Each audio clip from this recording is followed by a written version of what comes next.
분노를 표출하는 걸 일종의 공부하는 것이라고 생각을 하고 열심히 연습하고 훈련을 해봐라 라는 말씀을 해주셨는데, 그렇다면 분노를 표출하는 유형에 대해서도 알아봐야 될 것 같습니다. 어떤 유형들이 있을까요? 참 이게 사람마다 다르긴 합니다, 분명히. 네. 아마 이 자리에 계신 다른 선생님들께서도 이게 다를 거예요. 저도 이렇게 보면 폭발, 투사, 억압, 표현, 복수, 최소한 이렇게 5가지를 학생들한테 강의를 합니다. 그러니까 폭발하는 건 말 그대로 정말 와 하고 터져 나가는 거죠. 네. 그런데 이제 투사가 이제 전문용적으로 이제 사람과 관련된 연구를 하는 학문 분야에서는 남 탓을 하는 거죠. 그러니까 내가 분노한 건 사실 너 때문이다. 예.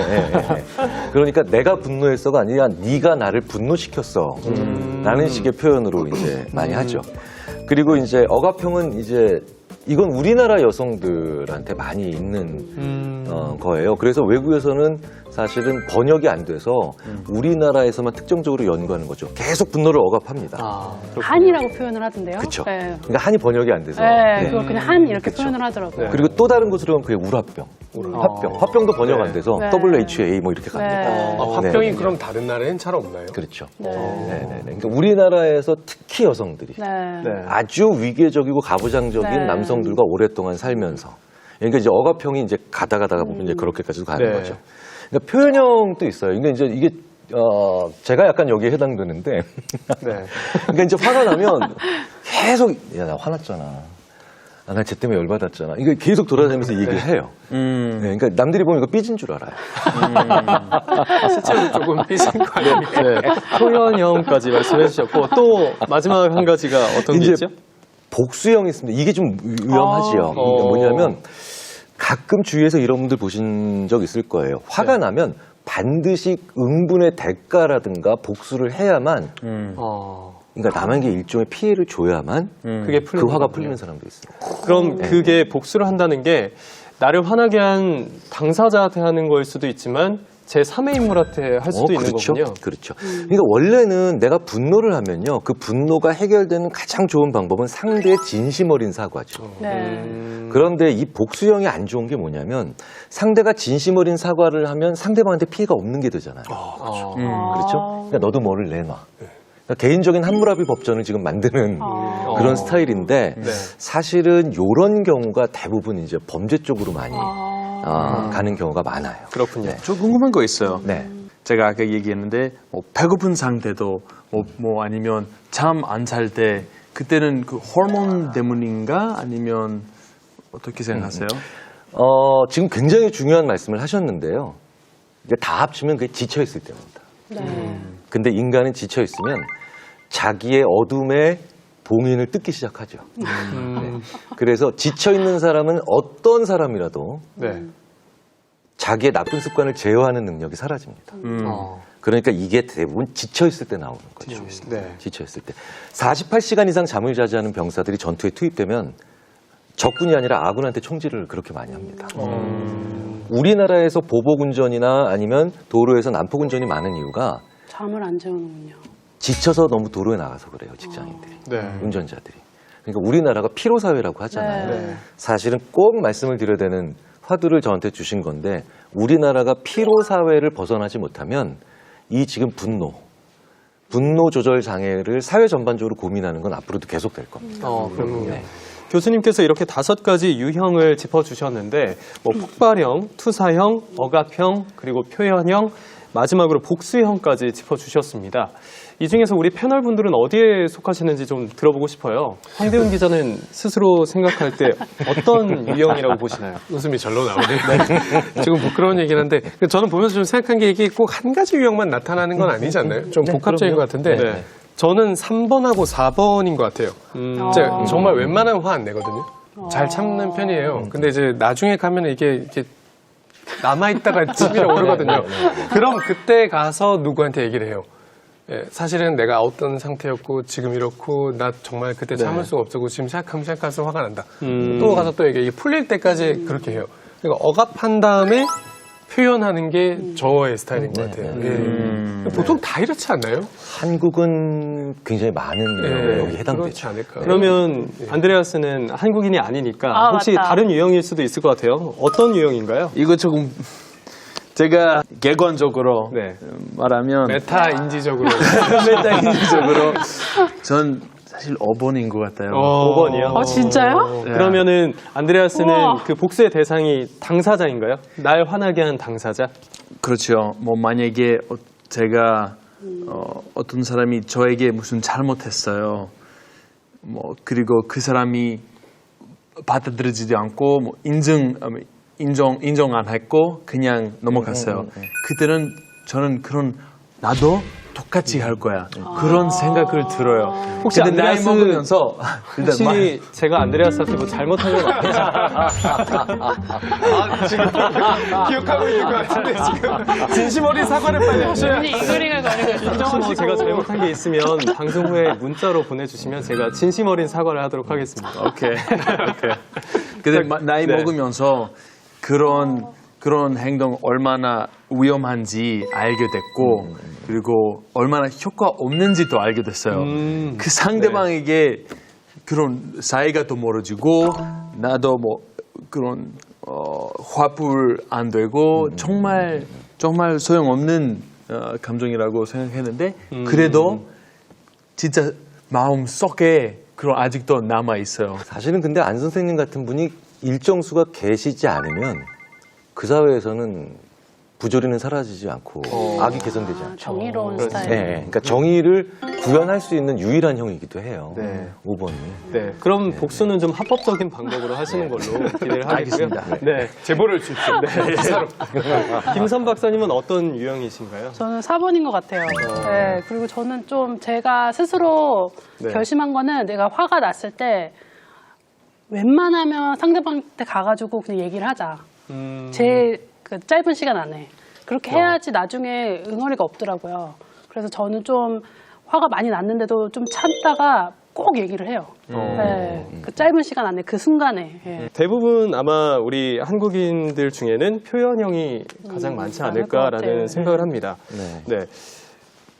아무래도 이렇게 분노를 표출하는 유형이 다양하다 보니까 개개인의 성향에 맞춰서 슬기롭게 대처하고 풀어나가시는 게 굉장히 중요할 것 같은데요.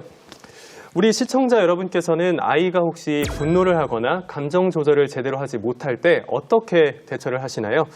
네, 부모들이 어떻게 대처를 하는지 저희가 영상에 담아봤는데 함께 확인해 보고 오시죠. 처음에는 저도 이제 아이가 첫째라 좀 많이 몰라서 아이를 쳐다보면서 이렇게 좀 같이 울거나 아니면은 모르는 아기한테 좀 소리도 질러보고 이랬는데 좀 목소리 톤이 좀 올라가고요. 말수가 좀 줄어드는 경향이 있죠. 저도 화가 나기 때문에 저도 화를 내죠. 근데 조금 지난 다음에는 불러다 놓고서 네가 왜 화가 났는지 한번 물어보긴 합니다. 단호하게 하지 말라고 이제 큰 소리를 내는 방법이 최고인 것 같아요.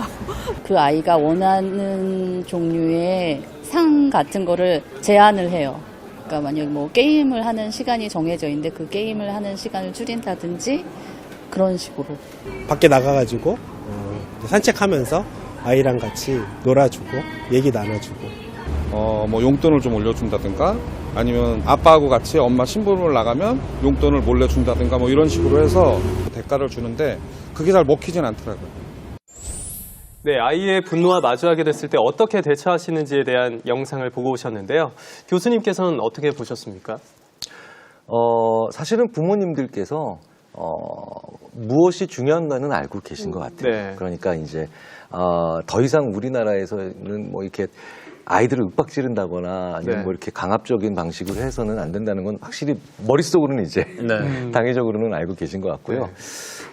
그런데 분명한 건 그러니까 화가 나거나 분노가 나올 때는요. 사실은 동반되는 가장 중요한 물리적 요인 하나를 이해를 하셔야 됩니다. 네. 사회복지사인 분들이 이제 약간 좀 이제 비행 청소년이나 아니면 좀 문제가 있는 화를 잘 많이 내는 그런 공격적인 행동을 많이 하는 학생들이랑 얘기를 하다가 제일 힘들어하시는 부분을 가끔 저한테 물어보세요. 이 아이들이 너무 거친 표현을 쓰고 너무 공격적인 언어를 해서 내가 도와주고 있으면서 너무 힘들다. 어떻게 하면 그 말을 좀 부드럽게 할 수 있고 그 다음에 공격적인 행동을 좀 덜 할 수 있게 만들겠느냐. 그럼 제가 딱 한마디 해드립니다. 사회복지사 선생님 본인이 말을 느리게 하세요.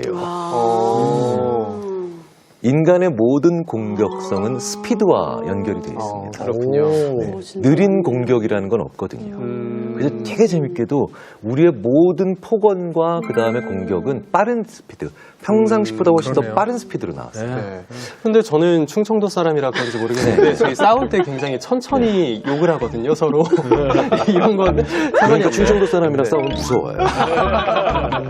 이건 보도 듣도 못한 얘기라는 생각이 들어 같은 거죠.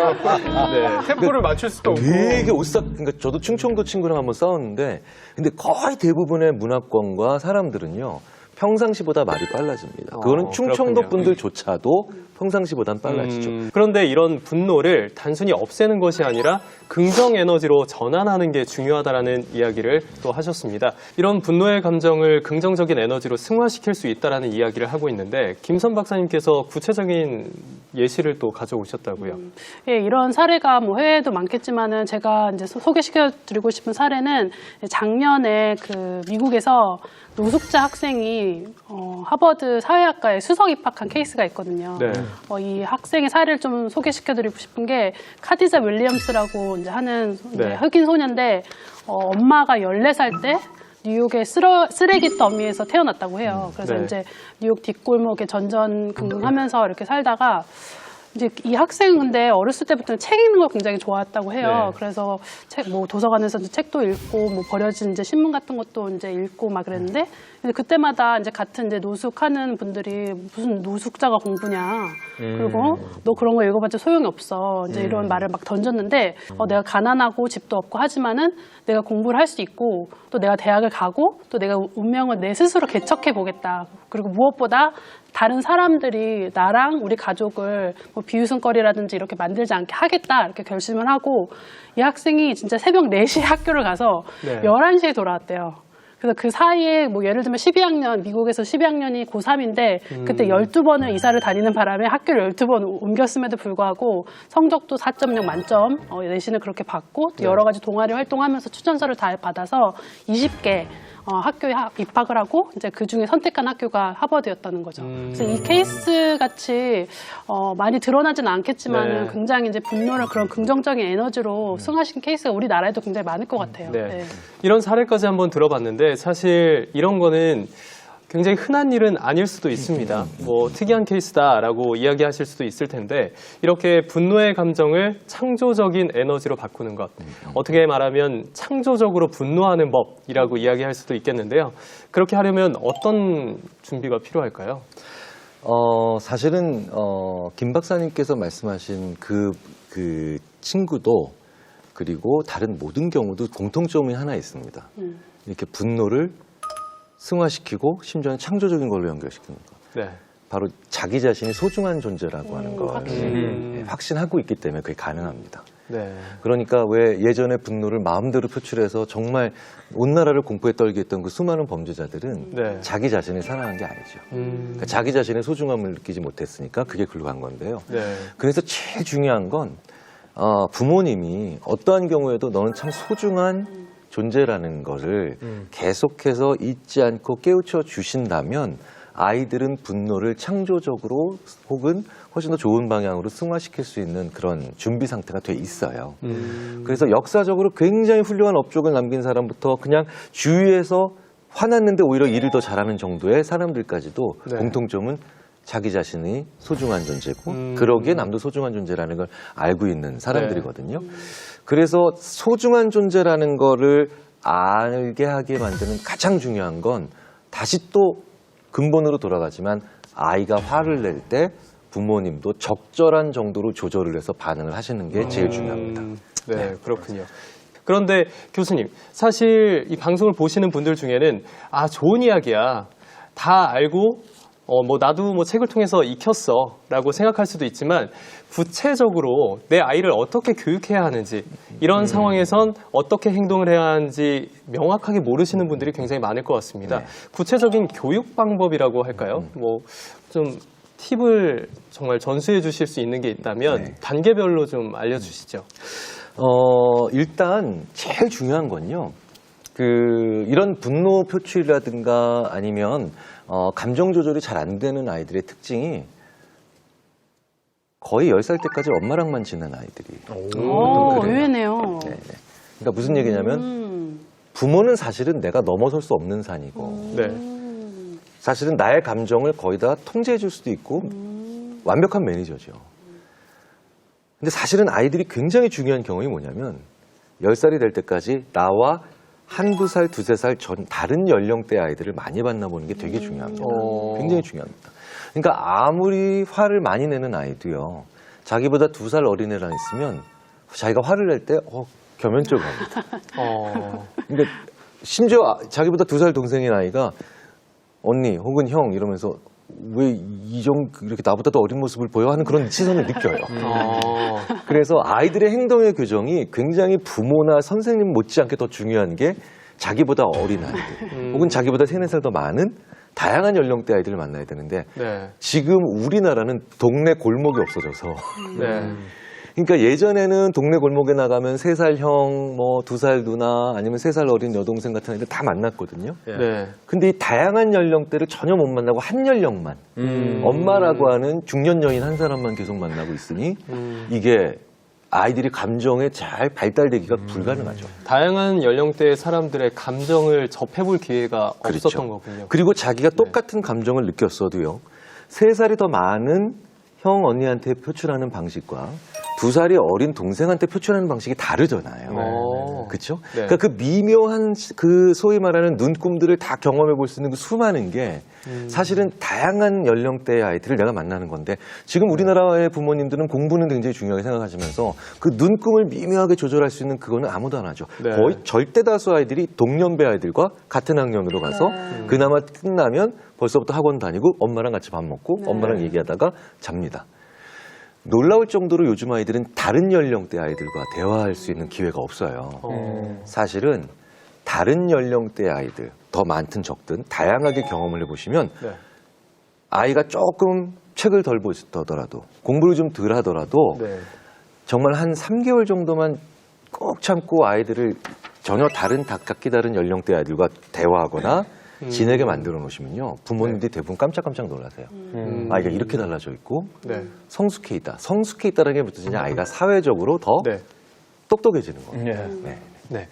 그런데 혹시 그렇다면 저는 개인적으로 궁금한 부분이긴 한데 제 조카 같은 이제 어린 아이들을 대하다 보면 갑자기 이제 화를 내거나 막무가내로 막 행동할 때가 있거든요. 그럴 때 즉각적으로 혹시 이 아이들을 달랠 수 있는 방법은 없을까요? 성인이든 아이든 예외 없이 일반적으로 3분의 법칙이라고 있습니다. 그러니까 그 화가 팍 터져 나올 때는 당사자든 아니면 대상자든 떠나져 있어야 돼요. 그럼 신체적으로 안정이 되죠. 그렇죠. 일단 분리가 되는 게 우선이군요. 그렇죠. 근데 그거를 강제적으로 하기 위한 게 이제 천천히 숫자 세기죠. 천천히 숫자 세기. 하나, 그렇죠. 둘, 셋. 그러니까 예전에 그 배우 송일국 씨가 그 삼둥이 키우시면서 아이들이 화나면 천천히 1부터 10까지 세라고 하면 나를 물리적으로 진정시키는 그게 되죠. 물리적으로 흥분해내는 사람이 정신적으로 흥분성을 가라앉힐 수 있는 가능성은 불가능합니다. 그 정도 되면 뭐 간디 선생님 정도 되겠죠. 그렇죠. 불가능할 거예요. 저는 안 됩니다. 저는 분명히 안 됩니다. 네네. 그러니까 저는 물리적으로 흥분이 돼 있으면 분노해서 화가 나 있으면 그러면 그게 가라앉지 않는 이상은 저는 분명히 상대방에게 상처되는 말을 합니다. 그리고 주워 담지 못해서 막 10년, 20년 동안 저랑 같이 살아주시는 그 여자분한테 지금도 욕먹고 있죠. 그러니까 하지 말았어야 되는데. 그러니까 아이도 하지 말았어야 되는 말을 하지 않게 어른이 만들어주면 되죠. 그게 바로 천천히. 또 하나 참 좋은 게 뭐냐면요. 천천히 말하기가 힘들면 이렇게 하면 되죠. 천천히 할 수밖에 없는 도구를 주면 됩니다. 써와. 말보다 글씨는 무조건 느리거든요. 그럼 쓰면서 생각을 하게 되는군요. 생각이 느려져요. 생각이 느려져서 그래서 재미있게도요. 컴퓨터 키보드로 필기를 하는 것보다 그 펜으로 쓰게 되면 아이들이 요점 정리를 더 잘합니다. 네. 왜냐하면 생각이 느려지니까 심사숙고해서 중요한 내용만 남기거든요. 네. 그러니까 자질구레한 내용이 안 남고요. 그래서 결국은 결국은 물리적인 속도와 그다음에 신체적인 상태를 좀 더 평상시대로 만들어주는 그런 간단한 몇 개의 요구죠. 그 다음에는 부모님이 야, 난 이렇게 화를 냈어라고 하는 건강하게 화내는 법을 이제 실제로 말씀해 주실 수가 있으실 거예요.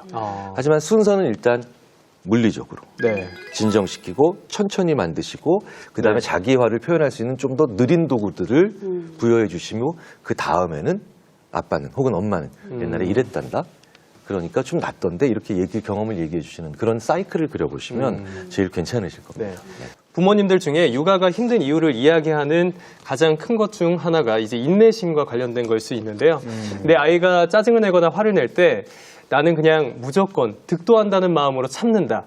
우리 김선 박사님도 아까 이야기하시지 않았습니까? 그런 분들이 굉장히 많습니다. 이렇게 참는 게 능사는 아닐 것 같은데요. 혹시 그냥 부모님이 다 참고 받아주면 아이한테도 이게 부정적인 영향이 끼쳐질 수 있는 건가요?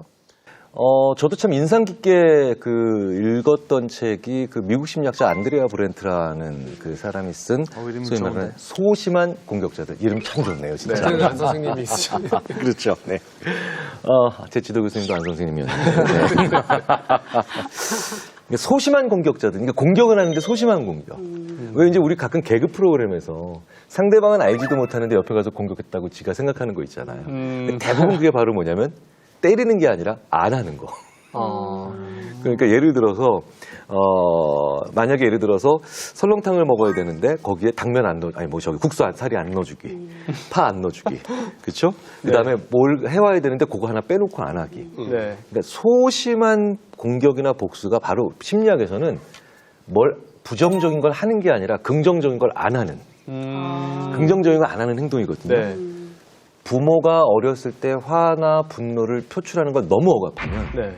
아이가 이런 소심한 공격자가 되는 성향이 있습니다. 예전에 한 유명한 시트콤에서 한 캐릭터가 화가 굉장히 많이 났는데 나 오늘 저 사람한테 인사 안 했잖아. 이러고 굉장히 쾌감을 느끼는 장면이 있었거든요. 이것도 이런 소심한 공격의 하나라고 볼 수 있는 건가요? 그러니까 그런 분들이 확률적으로는 어렸을 때 분노를 하거나 화를 내면 너무 많이 처벌받거나 억압받아서 네. 아예 전혀 다른 방식의 하지 않는 것으로 자기의 분노를 표출하는 그런 게 되죠. 사실은 그런데 살아가면서 본인도 같이 2차적으로 더 힘들어지는 겁니다. 네. 왜냐하면 자기의 의사는 전달된 게 아무것도 없거든요. 네. 그리고 문제를 개선하지도 못하거든요. 그러니까 마찬가지로 제일 관심 있어야 되는 건 아이가 중간 정도 화를 내야 되면 정말 중간 정도 화를 내야 되는 적정한 정도로 화를 내고 있는지가 가장 중요한 그 포인트가 되지요. 네.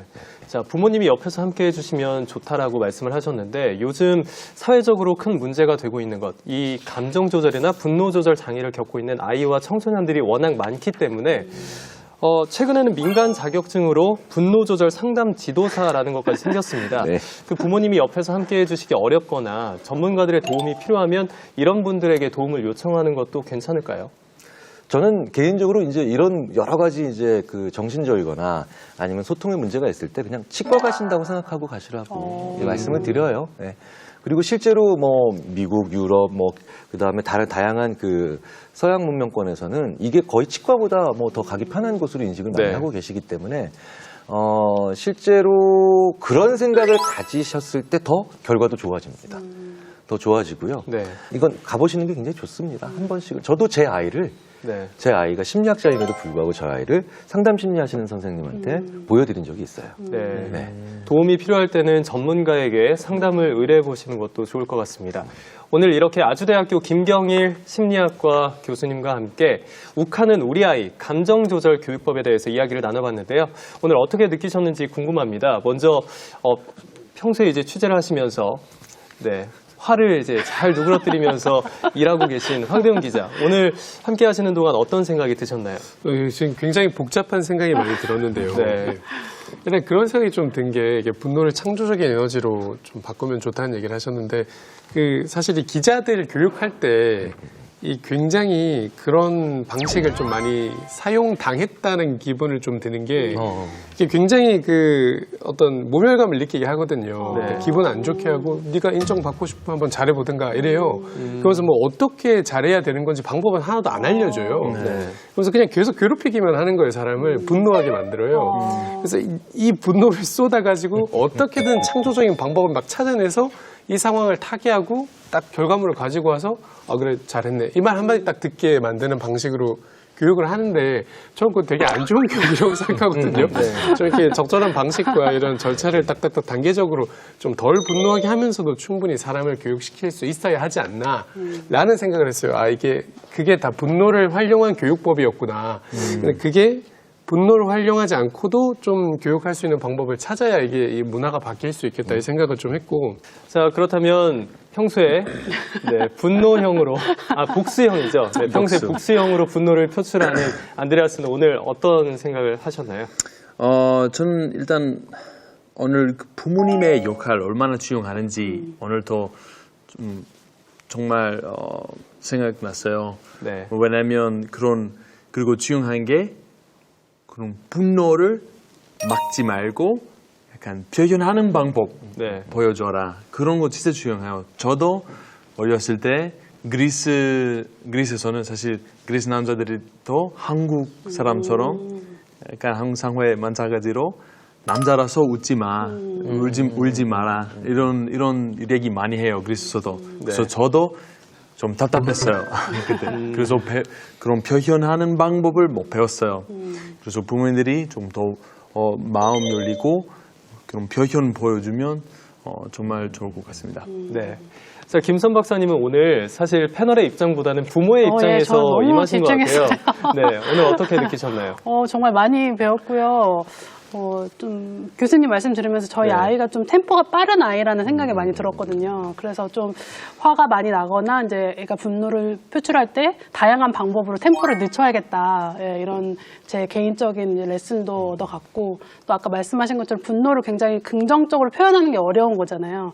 그래서 저 나름대로는 어떻게 하면 긍정적으로 표현할 수 있을까 그걸 좀 더 찾아봐야겠다 이런 생각이 들었습니다. 네. 그럼 마지막으로 김경일 교수님께서 시청하고 계시는 부모님들께 건강한 분노를 위해서 마지막으로 조언 한 말씀 부탁드립니다. 예전에 외국의 모 항공사에서 승무원들이 파업을 그러니까 회사의 조치에 분노해서 파업을 어떤 식으로든 해야 되고 분노를 표출해야 되는데 어떻게 할까를 고민하다가 비행 내내 승객들한테 안 웃었어요.